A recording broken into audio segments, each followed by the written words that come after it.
Israel continues to exercise apartheid and terrorism that are being exercised against the Palestinian people. These violations include the building of apartheid walls to allege the separation wall is an example of the apartheid policy practiced. Israel's practices of discrimination as well as extremism.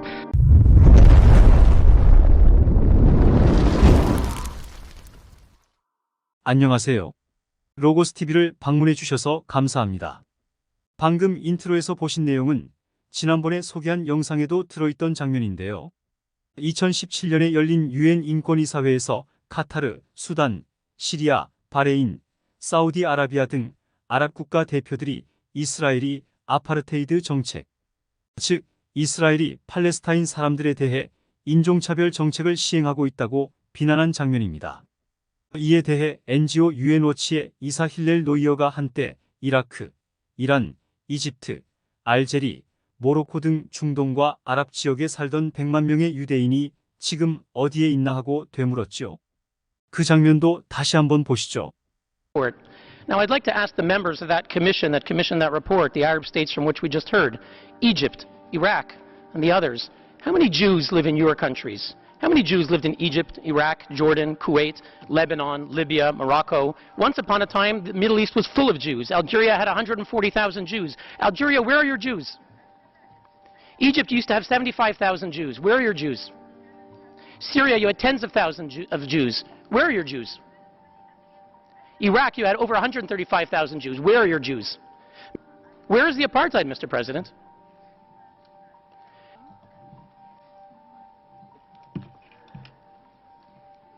회의장에는 침묵이 꽤 오랫동안 흘렀습니다. 아랍 국가 대표들 중 누구도 자신의 나라가 유대인을 학살하고 탄압하는 바람에 그들이 모두 죽거나 떠나버렸다는 사실을 말할 수 없었거든요. 그런 일이 있은 후 1년이 지나고 2018년 7월 또다시 유엔 인권이사회가 열렸습니다.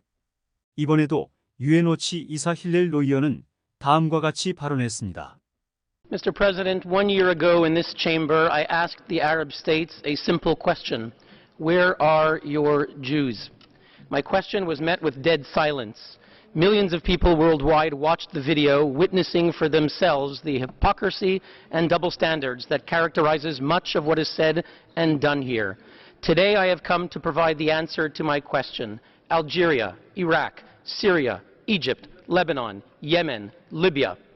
Your Jews fled as refugees after suffering persecution and deadly pogroms like the Farhud of Baghdad in 1941. 노이어의 말은 사실입니다.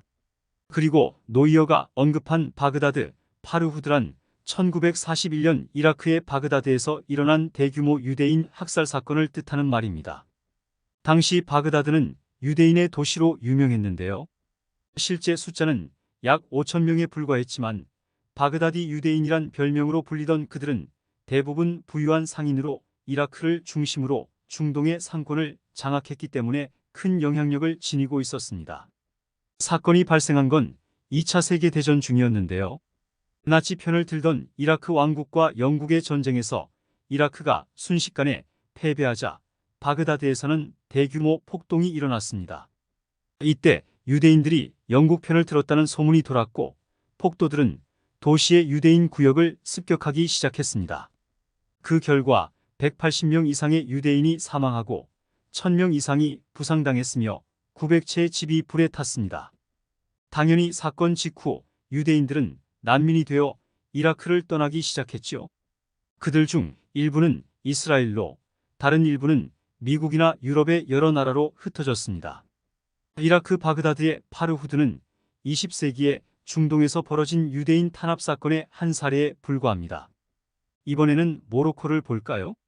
1948년 이스라엘이 건국을 선언한 직후 모로코에서는 반유대인 폭동이 벌어져서 44명의 유대인이 사망했습니다. 그 직후 18,000명의 유대인들이 모로코를 떠났는데요. 이후에도 모로코에서는 간간히 반유대인 폭동이 일어났고 매년 1000명 이상의 유대인이 해외로 피난을 떠났습니다. 그리하여 1948년 약 25만 명이나 살던 유대인의 숫자가 1967년에는 5만 명으로 줄었고 70년대에는 2만 5천으로 2001년에는 5천 명, 그리고 현재는 거의 숫자도 파악되지 않을 정도가 되었습니다. 이라크와 모로코에서 발생한 유대인 난민 상황은 짐작하시다시피 중동과 북아프리카 전역에서 일어난 일입니다. 다시 말해 유대 난민은 1930년대와 40년대 나치가 발흥하던 유럽에서만 발생한 게 아닙니다. 중동과 북아프리카, 즉 이슬람 국가 지역에서만 약 100만 명의 유대인 난민이 발생했던 것입니다. 그런데 특이하게도 현재 유대인 난민을 난민이라고 불러주는 국제기구는 하나도 없습니다. 반면 1948년 아랍 이스라엘 전쟁으로 발생한 팔레스타인 난민은 70년이 지난 지금도 본인은 물론이고 그 난민의 아들, 딸, 손자, 손녀까지 난민이라고 불리고 있으며 그들이 사는 마을은 여전히 난민촌으로 지칭되고 있습니다. 그리하여 당시 약 100만 명으로 추산되던 팔레스타인 난민의 숫자는 현재 400만 명 이상으로 늘어났습니다. 요르단강 서안지구의 제닌이나 레바논 남부 등에 있는 소위 난민촌의 모습도 우리가 흔히 생각하는 난민들의 텐트촌이 아닙니다. 70년이나 지났으니 당연히 시멘트 콘크리트 건물로 가득한 보통의 도시입니다. 팔레스타인 난민의 특이한 점은 또 하나 있는데요.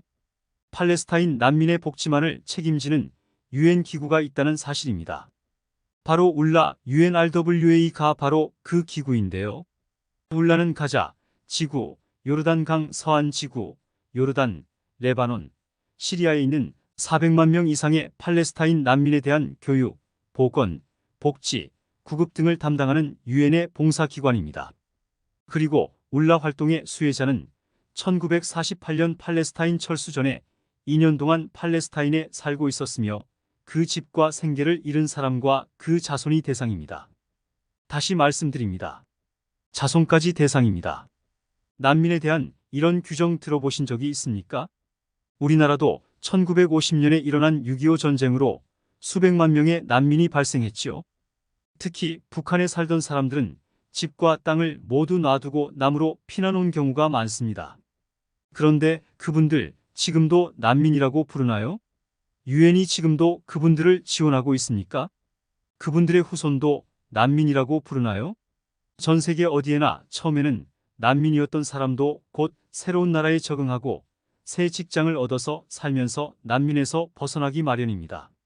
그런데 왜 팔레스타인 난민은 70년이 지난 지금까지 여전히 난민이고 그들의 후손까지 난민이며 유엔이 그들만을 위해서 기구를 만들고 그 기구가 아직도 그들을 지원하는지 알다가도 모를 일입니다. 반면 이스라엘 건국 전후로 아랍 여러 나라에서 쫓겨난 유대인들을 볼까요? 유엔은 그들을 위해서 무슨 일을 했습니까? 아무 일도 하지 않았습니다.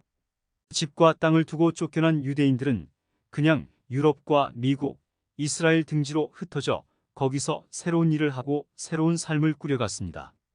이스라엘과 팔레스타인에 대한 세계의 위선과 이중기준은 바로 이 사실에서도 나타납니다. 유엔이 정말 팔레스타인을 생각한다면 울라 같은 난민 구호기구가 아니라 팔레스타인 젊은이들의 직업교육이나 스타트업 창업을 도우는 기관을 설립하는 게 나을 것입니다. 가끔 이스라엘과 유대인들이 각국의 언론기관을 장악하여 세계 여론을 주도한다고 믿는 분을 보는데요.